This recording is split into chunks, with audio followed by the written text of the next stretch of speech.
ఏమండి త్వరగా రండి, ఫంక్షన్కి వెళ్ళాలి కదా. వస్తున్నానే, కంగారు పడకు. త్వరగా పదండి. ఏంటో ఈ మా 5-6 వర్షం ఇప్పుడే మొదలైంది. అవును మరి. మీరేం చేస్తారో తెలియదు నాకు, త్వరగా పోనివ్వాలి. కంగారు పడకే, నేను తీసుకెళ్తాను కదా. పద్మ నాకంటే ముందే వచ్చేస్తుంది ఫంక్షన్కి. సునంద అలా కంగారు పెట్టకే. ఇంకోసారి నేను కంగారు పడుకో అన్నారంటే ఊరుకోను. ముందు త్వరగా పోనివ్వండి. సునంద, ప్రయాణంలో ఎప్పుడు కూడా ఇలా తొందరపడకూడదు.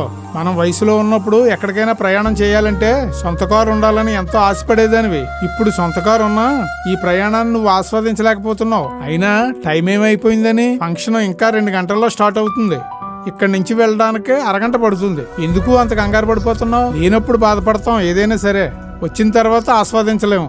చూసావా, వర్షాన్ని కూడా నువ్వు మా 5-6 వర్షం అంటున్నావు. ఇదే వర్షం కోసం ఎంతో మంది రైతులు ఎదురు చూస్తుంటారు. మిగతా వాళ్ళ గురించి నువ్వేమీ ఆలోచించవు. ఎంతసేపు నువ్వు అనుకున్నది జరగాలనే అనుకుంటావు. ఇకనైనా నీ ఆలోచనలు మార్చుకో, అంతా ఆనందంగా ఉంటుంది.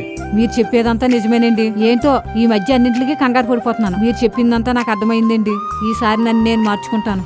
లేనప్పుడు బాధపడ్డాను, ఉన్నప్పుడు ఆస్వాదించలేకపోతున్నాను. ఈసారి హ్యాపీగా సరదాగా ఉంటానండి. సరే, ఇప్పుడు పోనేమంటావా? సరే పోనివ్వండి.